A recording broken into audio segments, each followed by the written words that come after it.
Welcome friends, जय भारत जय Hindustan. Friends, इस वीडियो में हम बात करेंगे कि किस तरह से एक ताकतवर मैसूर स्टेट को अंग्रेज, मराठा और निजाम मिलकर उसके आधे हिस्से को बांट लेते हैं तीसरे आंग्ल मैसूर युद्ध के बाद, जिसमें श्रीरंगपट्टम की एक संधि होती है अंग्रेजों और टीपू सुल्तान के बीच। और उसके बाद इसी संधि के तहत ये जो मैसूर स्टेट है, इसका आधा से लगभग आधा हिस्सा चला जाता है मराठों, निजाम और अंग्रेजों के पास। ये तीनों मिलके उस हिस्से को बांट लेते हैं। तो इस वीडियो में हम वही बात करने वाले हैं। तो देखिए, यहां पर मैंने लिखा हुआ है तृतीय आंग्ल मैसूर युद्ध के बाद मैसूर का बंटवारा।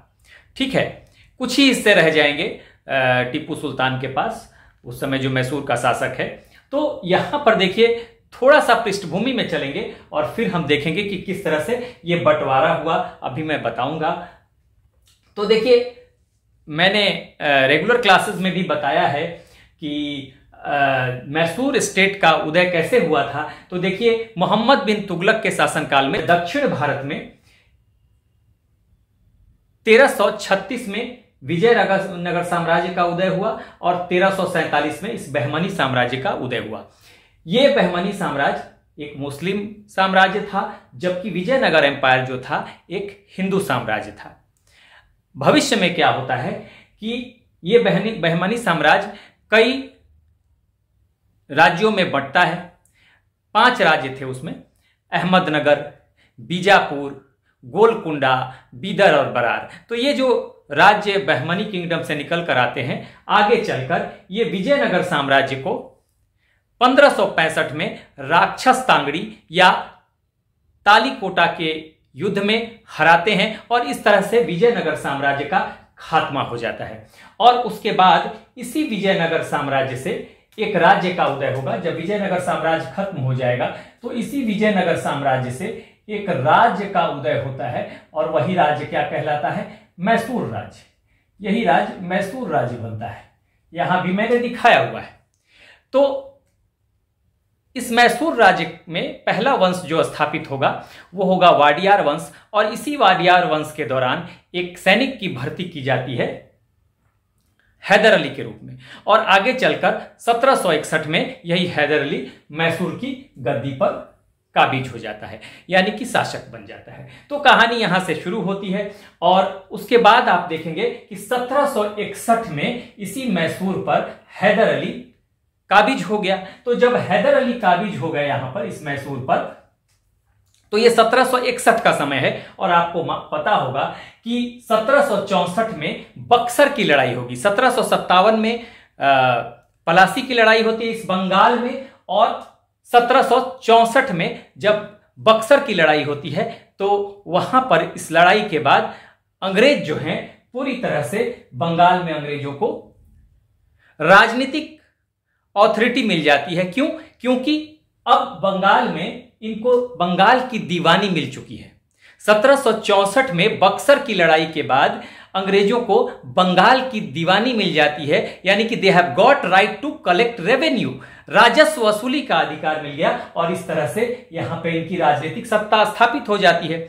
जब बंगाल में इनकी राजनीतिक सत्ता स्थापित हो गई, उसके बाद ये दूसरे क्षेत्रों में भी अपना विस्तार चाहते हैं और वैसे क्षेत्र में अपना विस्तार चाह रहे हैं जो आर्थिक दृष्टि से जिसका महत्व तो बहुत ज्यादा हो। तो बंगाल में तो इस समय 1761 में यहां पर हैदर अली है मैसूर राज्य का शासक, और 1764 में बंगाल में अंग्रेज हैं। अंग्रेज यहां भी हैं मद्रास में। आप जानते हैं मद्रास उस समय इस कर्नाटक क्षेत्र में आता था। अब ये मैं बार बार बता चुका हूं कि ये जो कोरोमंडल तट है और उसके अंदरूनी भागों को उस समय यूरोपियंस जो है वो कहते थे कर्नाटक। और आज का कर्नाटक, वर्तमान कर्नाटक, ये जो मैसूर वाला उस समय का राज्य था वो आज का वर्तमान कर्नाटक है। तो ध्यान रखिएगा कि उस समय का कर्नाटक इस कोरोमंडल तट की तरफ था, जबकि आज का वर्तमान कर्नाटक ये मैसूर वाला उस समय का जो क्षेत्र था वो था, यानी कि ये मालाबार तट की तरफ था। ठीक है, यहां तक आप समझ गए। तो यहां पर मद्रास और तमिलनाडु आज का जो है भारत के राज्य है, तो वो उस समय कर्नाटक के क्षेत्र में आते थे। तो इस मद्रास में, मद्रास मतलब आज चेन्नई कहा जाता है, इस मद्रास में भी अंग्रेज बैठे हुए हैं। आप जानते हैं इनका फोर्ट सेंट जॉर्ज था। उसके अलावा इस मुंबई में भी अंग्रेज हैं। ये मुंबई वाला क्षेत्र जो है, यहां भी अंग्रेज बैठे हुए हैं।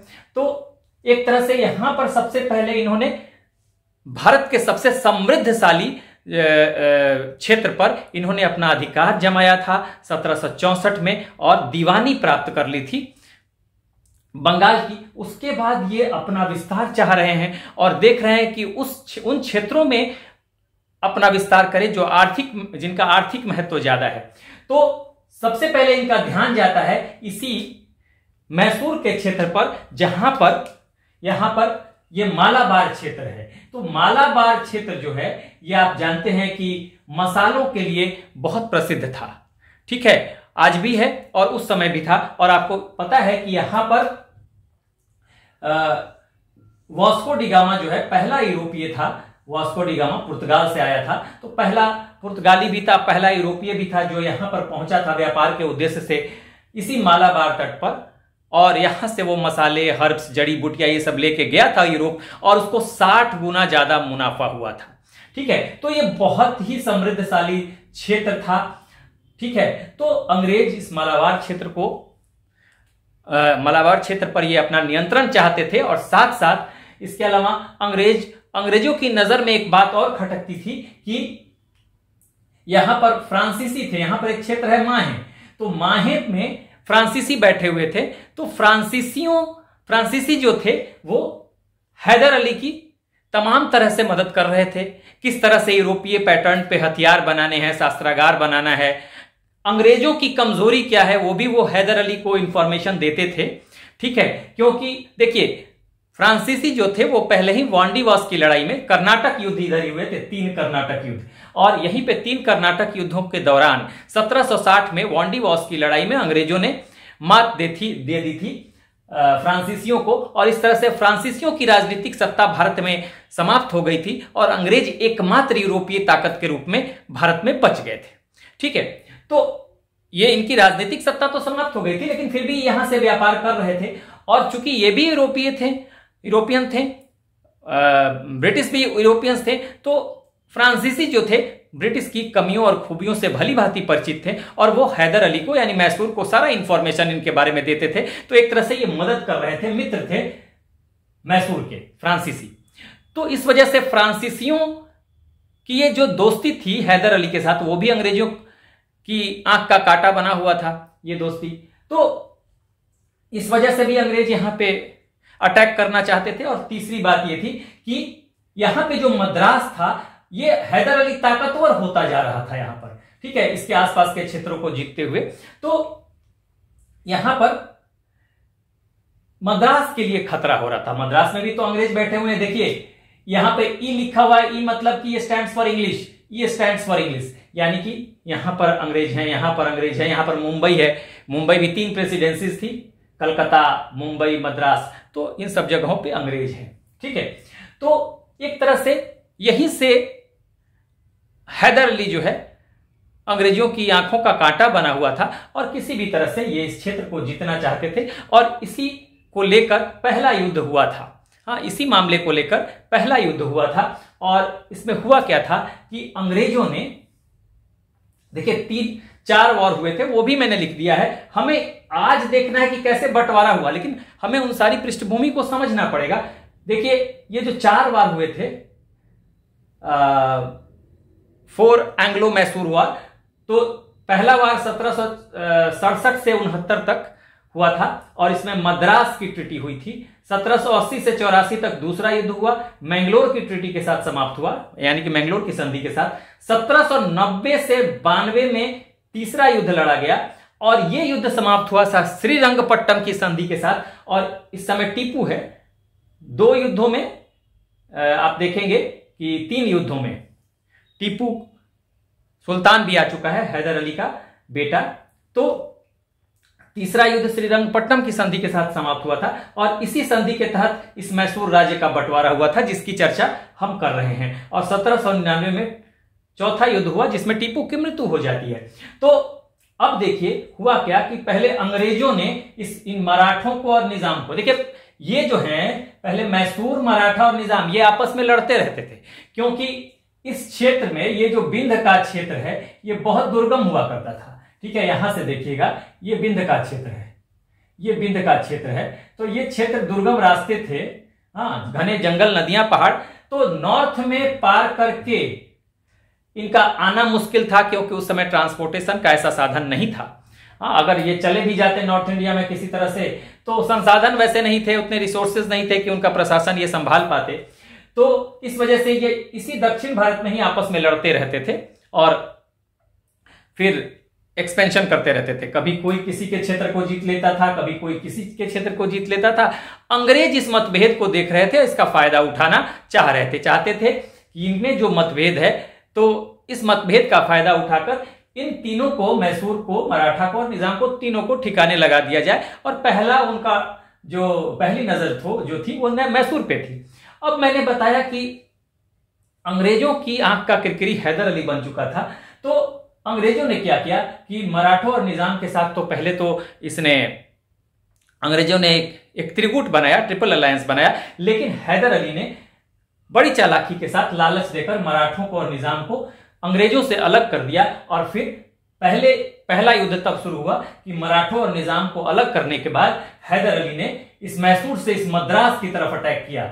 ठीक है, और जब कई क्षेत्रों को जीतता हुआ जब ये मद्रास के निकट पहुंचा, तब अंग्रेजों की नजर खुली और फिर हैदर अली की शर्तों पर, हाँ, अंग्रेजों और हैदर अली के बीच एक ट्रीटी हुई, मद्रास की ट्रीटी। ठीक है, ये मद्रास की ट्रीटी उस समय हुई थी, मद्रास की संधि, और इसी के साथ इस युद्ध को खत्म कर दिया गया था।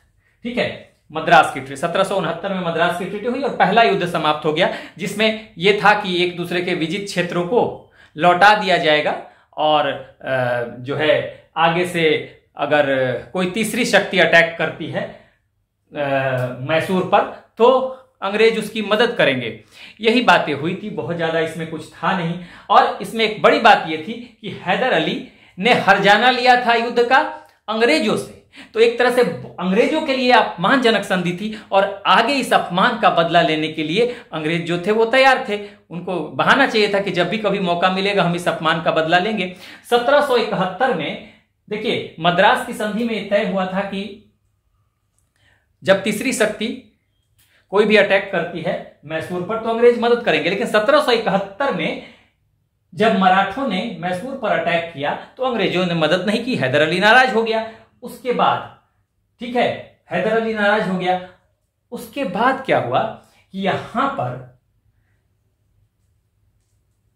मराठों ने जब अटैक किया तो ये यहां पर तो नाराज हो गया। उसके बाद ऐसा हुआ, ऐसी स्थिति आई कि यहां से आकर, हाँ, चूंकि अंग्रेज तो चाहते ही थे बदला लेना, पहला युद्ध जब हुआ तो मद्रास की ट्रीटी उनको करनी पड़ी हैदर अली की शर्तों पर। आगे चलकर इस अपमान का बदला लेने के लिए आगे उन्होंने इस माहे पर, यहां पर माहे था, ठीक है, और माहे क्या था, माहे जो था ये मैंने अभी भी बताया था कि यहां पे फ्रांसीसी थे, यहां पे माहे पे यहां पे फ्रांसीसी थे। तो अंग्रेजों ने माहे पर अटैक कर दिया था और माहे पर अटैक कर दिया तो हैदर अली इससे नाराज हुआ। क्यों? क्योंकि ये माहे जो था मैसूर राज्य के नियंत्रण में था और उसी के क्षेत्र में आता था, तो माहे पर अटैक का मतलब ये था कि हैदर अली पे हमला। इसलिए हैदर अली ने क्या किया कि अटैक किया, फिर दोबारा इस मद्रास, ये कर्नाटक की राजधानी, ये मैंने बताया कर्नाटक था उस समय, उसकी राजधानी आरकोट पे, और यहां कर्नल बेली के नेतृत्व वाली अंग्रेजी सेना को उसने परास्त कर दिया। और इसमें मदद किया था उस समय मराठा और निजाम दोनों ने हैदर अली की, ठीक है, दोनों ने मदद किया था। और आगे चलकर यहां तो हार गए अंग्रेज, लेकिन आगे चलकर यहां पे वॉरेन हेस्टिंग्स जो है वो गवर्नर बन के आ चुका है, गवर्नर जनरल है उस समय वॉरेन हेस्टिंग्स। तो वॉरेन हेस्टिंग्स फिर देखिए ये मद्रास से सेना भेजा था किसने, माहे पर अटैक करने के लिए अंग्रेजों ने, ठीक है, कर्नल बेली के नेतृत्व में। तो ये आके यहां पे माहे पे उन्होंने कब्जा कर लिया था, यहां पर माहे पर कब्जा कर लिया था। लेकिन जब ये हार गए तो फिर यहां से वॉरेन हेस्टिंग्स ने एनफोर्समेंट भेजा मद्रास, और मद्रास एनफोर्समेंट भेजा आयरकूट के नेतृत्व में। और फिर आयरकूट ने क्या किया था कि जो मराठे और निजाम हैदर अली के साथ थे, तो फिर मराठा और निजाम को उसने अलग कर दिया हैदर अली से, और फिर यहां पर पोर्ट नोवो की लड़ाई होती है जिसमें हैदर अली की हार हो जाती है। यह दूसरा युद्ध था जो कि 1780 से 84 तक लड़ा गया, और इसमें दो पार्ट में हुआ। 80 से 82 तक हैदर अली था, और 1782 में जब हैदर अली की हार हो जाती है पोर्ट नोवो की लड़ाई में, उसमें घायल हो गया था हैदर अली, उसके बाद कैंसर की वजह से उसकी मृत्यु भी हो जाती है। तो फिर 82 से 84 तक युद्ध का नेतृत्व करता है हैदर अली का बेटा टीपू सुल्तान। ठीक है, तो इसमें दो नेतृत्व मिलेगा आपको, एक तो मिलेगा हैदर अली का 80 से 82, और फिर उसकी मृत्यु के बाद 82 से 84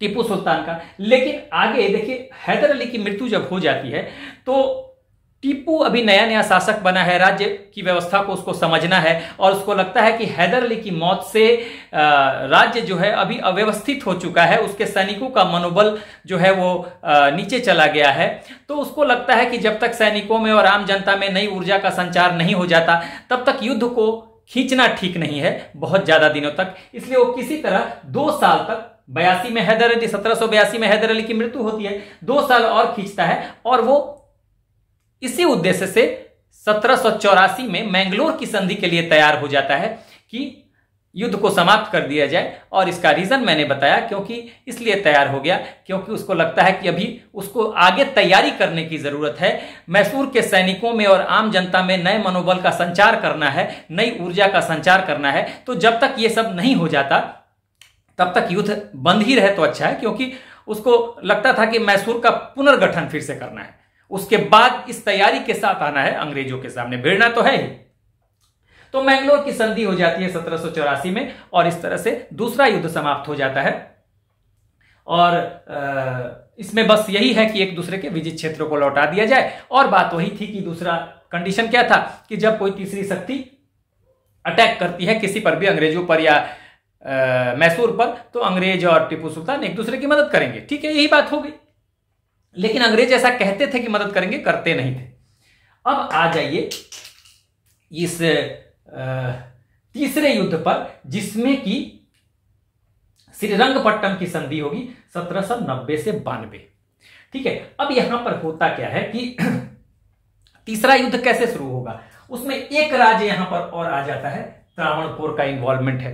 देखिए होता क्या है कि यह युद्ध तब शुरू हुआ जब यहां पर देखिए हैदर अली के बाद जब टीपू सुल्तान आया, मैंगलोर की संधि हो गई, तो इसको पता था कि अंग्रेजों से भिड़ने के लिए तैयारी करनी है इसको। तो इसने क्या किया कि यूरोपियन पैटर्न पे अपने युद्ध पद्धति को ढालना शुरू किया। फ्रांसीसी इसकी मदद कर ही रहे थे मैसूर की, तो इसने अपने को नागरिक टीपू भी कहा, इसने स्वतंत्रता का वृक्ष भी लगाया, क्योंकि ये फ्रांस की क्रांति से बहुत ज्यादा प्रभावित था, नेपोलियन से भी इसका संपर्क था। इसने इवन इसको लगा था कि जैसे यूरोपियन कंपनियां व्यापार कर रही हैं, तो इसको भी अर्थव्यवस्था के सुधार के लिए व्यापार करना चाहिए विदेशों से। तो इसने यूरोपियन पैटर्न पर इसने कंपनी भी गठित की थी, और कंपनी बनाकर यह एक्सपोर्ट इंपोर्ट किया करता था, मैसूर से व्यापार के लिए व्यापार किया करता था। तो इस तरह से इसने बहुत ज्यादा मैसूर को एक नई दिशा दे दी थी। मैसूर को पूरी तरह से अच्छे ढंग से ये संगठित कर रहा था और यूरोपियन पैटर्न पर इसको ढाल रहा था। ये बात जब अंग्रेजों को अच्छी नहीं लग रही थी, इनको लग रहा था कि अरे ये तो बहुत ज्यादा ताकतवर हो रहा है टीपू, तब क्या हुआ, इसी को लेकर वो बहाना ढूंढ रहे थे। और आगे उनको बहाना तब मिल गया जब टीपू ने इस मैसूर से इस त्रावणकोर के क्षेत्र पर अटैक कर दिया। क्यों अटैक किया, अब देखिए, त्रावणकोर जो था ये अंग्रेजों का संरक्षित राज्य था, तो मैं ई लिख देता हूं, ये स्टैंड्स फॉर इंग्लिश। यहां पर मैंने बताया कि ये कोचीन है। अंग्रेज ये जो त्रावणकोर का राजा है, ये कोचीन से 2 आइलैंड यानी कि द्वीप खरीद रहा था, त्रावणकोर का राजा। तो बिना इससे कोई परमिशन भी नहीं ली गई थी, कुछ बातचीत भी नहीं की गई थी टीपू सुल्तान से, और कोचीन टीपू का संरक्षित क्षेत्र था। टीपू के क्षेत्र में ही था और उसका संरक्षित क्षेत्र था। तो अब टीपू इससे नाराज हो गया कि बिना मेरे परमिशन के ये त्रावणकोर का जो शासक है, ये जो त्रावणकोर है, ये कैसे खरीद रहा है। और इसी बात को लेकर टीपू नाराज हुआ और उसने इस त्रावणकोर पे आक्रमण कर दिया। अब अंग्रेजों को बहाना मिल गया और इस बार अंग्रेज जो हैं वो मराठे और निजाम को अपने साथ मिला चुके थे। मराठाओं को और निजाम को अपने साथ मिला चुके थे। हैदर अली जो था वो कूटनीतिज्ञ था बहुत ज्यादा। उसके साथ बात ये होती थी कि जब भी मराठा और निजाम अंग्रेजों के साथ जाते थे तो हैदर अली कुछ ना कुछ लालच देके मराठा को और निजाम को, निजाम आप समझ रहे होंगे, निजाम उस समय हैदराबाद में निजाम हुआ, जैसे बंगाल में नवाब होता था, हैदराबाद में निजाम होता था, ठीक है। तो यहां पर निजाम को और मराठा को क्या करता था हैदर अली कि जब भी अंग्रेज त्रिगुट बनाते थे तो तोड़ देता था लालच देके मराठाओं को और निजाम को, ठीक है। वो कूटनीतिज्ञ, देखिए टीपू बहादुर बहुत था, हाँ, वो दूरदर्शी भी बहुत था, फार साइटेड भी था, और इसीलिए उसने मैसूर को यूरोपियन पैटर्न पर ढालने की कोशिश की। फ्रांसीसी उसकी मदद कर ही रहे हैं, लेकिन वो इस कूटनीति में वो बहुत ज्यादा सक्षम नहीं था, वो कूटनीतिज्ञ नहीं था, वो उसमें यह काबिलियत नहीं थी कि वो मराठा को और निजाम को अलग कर दे, जो कि हैदर अली कर लेता था। तो यहां पर हुआ क्या कि इस बार मराठा, निजाम और अंग्रेजों की तिकड़ी बन चुकी थी 1790 में, और जैसे ही बहाना मिला उनको, ये बहाना मिल गया, ये त्रावणकोर पे टीपू ने जब अटैक किया तो अंग्रेजों को बहाना मिल गया और फिर उन्होंने चारों तरफ से घेर लिया। देखिए इधर से निजाम है, मराठे हैं, इधर और इधर त्रावणकोर है, ठीक है। तो इधर भी मद्रास में अंग्रेज बैठे हुए, तो टीपू एक तरह से चारों तरफ से घिर गया और टीपू इस आक्रमण के लिए, इस युद्ध के लिए तैयार नहीं था, क्योंकि उसे अभी समय वक्त चाहिए था मैसूर राज्य को पुनर्गठित करने के लिए। तभी उसने 1784 में मैंगलोर की संधि कर ली थी, लेकिन उसको अभी भी राज्य को सुदृढ़ करने के लिए, उसकी अर्थव्यवस्था को मजबूत करने के लिए उसको अभी समय की जरूरत थी। तो इस आक्रमण से के लिए टीपू तैयार नहीं था और अंततः टीपू की इसमें हार हो जाती है और टीपू को एक अपमानजनक संधि करनी पड़ती है, और वही संधि थी ये श्रीरंगपट्टम की। यहां पे ट्रीटी लिखा हुआ है, श्रीरंगपट्टम की ट्रीटी हो जाती है, ठीक है, संधि हो जाती है। और इसमें होता क्या है कि टीपू को इस संधि में 3 करोड़, ओवर 3 करोड़ रुपीज ही has to pay to Britishers, हर्जाने के रूप में, वॉर इंडेम्निटी के रूप में, यानी कि हर्जाने के रूप में। तो 3 करोड़ से ज्यादा ये धन रुपए देने पड़ते हैं इसको, और साथ साथ इसको अपने 2 पुत्रों को बंधक भी रखना पड़ता है अंग्रेजों के पास। क्यों? इसलिए कि ये जो धन था, ये जो 3 करोड़ रुपए थे लगभग, वो किस्तों में जानी थी अंग्रेजों को। तो ये तय हुआ था कि जब तक सारी किस्तें पूरी नहीं हो जाती हैं तब तक उसके 2 पुत्र जो हैं वो अंग्रेजों के पास बंधक रहेंगे। तो इसलिए अपमानजनक तो हो गया टीपू के लिए। और तीसरा इसमें सबसे महत्वपूर्ण था कि अंग्रेजों, मराठाओं और निजाम ने मिलकर मैसूर के लगभग आधे क्षेत्र पर अधिकार कर लिया। इन्होंने आपस में ही ये बंटवारा कर लिया। ये बंटवारा कैसे हुआ था? तो अब देखिए, इस बंटवारे के लिए आपको समझना पड़ेगा। देखिए, मैं यहां पर समझिएगा इसको, कैसे बंटवारा हुआ था। तो देखिए, ये मैसूर राज्य है, यही मैसूर राज्य था, ठीक है। ये बंटवारा कैसे हुआ, देखिए यहां पे मैंने लिखा कि अंग्रेजों को मिला मालाबार, डिंडीगुल और बारहमाल। अब देखिए, यह मालाबार क्षेत्र अंग्रेजों को मिल गया था। अंग्रेजों ने अपने लिए मालाबार, डिंडीगुल और बारहमाल ले लिया। मालाबार क्षेत्र पे तो इनके नजर थी, बहुत महत्वपूर्ण क्षेत्र था। क्यों? क्योंकि यही मसालों के लिए बहुत ज्यादा मशहूर था, तो ये महत्वपूर्ण क्षेत्र मिल गया। डिंडीगुल में ही यूरोपियन पैटर्न पर हैदर अली ने 1755 में शस्त्रागार की स्थापना की थी। वहां शस्त्रागार बनाया था और सभी अस्त्र शस्त्र यूरोपियन पैटर्न से बने हुए थे। फ्रांसीसी मदद कर रहे थे, यहां पे माहे में बैठे हुए फ्रांसीसी। तो ये भी मैंने आपको रेगुलर क्लासेस में बताया है। तो ये महत्वपूर्ण क्षेत्र डिंडीगुल मिल गया और मालाबार मिल गया। इसके अलावा इसी क्षेत्र में क्या था, इस क्षेत्र में, इसी मैसूर के क्षेत्र में, इसी क्षेत्र में 12 महल भी था, तो ये भी मिल गया। अब देखिए मराठाओं को क्या मिला इसमें। मराठाओं को अंग्रेजों ने लालच दिया था तीसरे युद्ध में कि हम आपको टेरिटरीज देंगे। मराठा को भी कहा था, निजाम को भी कहा था। तो अब कैसे देंगे, देखिए खुद तो ले लिया ये। अब ये कहते हैं कि मराठाओं ने तुंगभद्रा के उत्तर का जो क्षेत्र था, हाँ, नॉर्थ ऑफ तुंगभद्रा रिवर, इन्होंने क्या किया कि दिया किसको, मराठाओं को दिया। हाँ, मराठाओं को दे दिया। तो देखिए यहां पर मैं आपको बताऊं, ये है कृष्णा रिवर। देखिए यहां से देखिएगा ना, ये कृष्णा रिवर है और ये तुंगभद्रा रिवर है।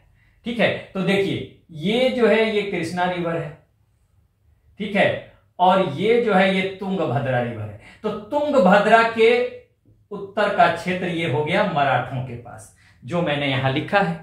तुंगभद्रा के नॉर्थ में जो क्षेत्र था वो मराठों के पास चला गया।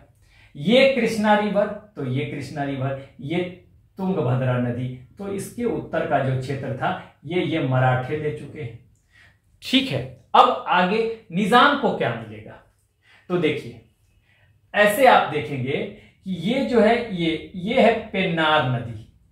पेन्नार नदी कहा जाता है। तो कृष्णा और पेन्नार के बीच का क्षेत्र ये पेन्नार नदी हो गया। देखेंगे ये पेन्नार नदी, यही पेन्नार नदी हो गया। तो कृष्णा और पेन्नार नदी, थोड़ा आगे से ले, पेन्नार नदी के बीच का क्षेत्र ये चला गया किसके पास, निजाम के पास। तो मैसूर का ये क्षेत्र निजाम को मिल गया। ठीक है, ये कृष्णा नदी और पेन्नार नदी के बीच का क्षेत्र ये गया था किसके पास, निजाम के पास। तो मैसूर का क्षेत्र ये चला गया, ये जो ये कृष्णा और पेन्नार नदी के बीच का क्षेत्र था वो चला गया निजाम के पास। ठीक है, निजाम के पास चला गया। यानी कि मैसूर को अगर आप देखें तो ये पूरा मैसूर जो है, ये मैसूर, थोड़ा सा दूसरा फिगर बना ले, ये मैसूर एक तरह से है। तो ये मालाबार अंग्रेजों को, तुंगभद्रा के उत्तर का क्षेत्र चला गया मराठाओं को, और ये कुछ क्षेत्र चला गया था निजाम को। तो एक तरह से देखें तो यही क्षेत्र थोड़ा सा बच गया मैसूर का। ठीक है, यही क्षेत्र यहां से, ये क्षेत्र जो है यही मैसूर के पास बच गया। तो इसी तरह से अंग्रेजों ने बंटवारा किया था श्रीरंगपट्टनम की संधि के साथ मैसूर का। बाद में एक और युद्ध होगा 1799 में, और उसमें टीपू को की हत्या कर दी जाएगी, और इस तरह से पूरा मैसूर राज्य जो है, मैसूर राज्य का अंत हो जाएगा।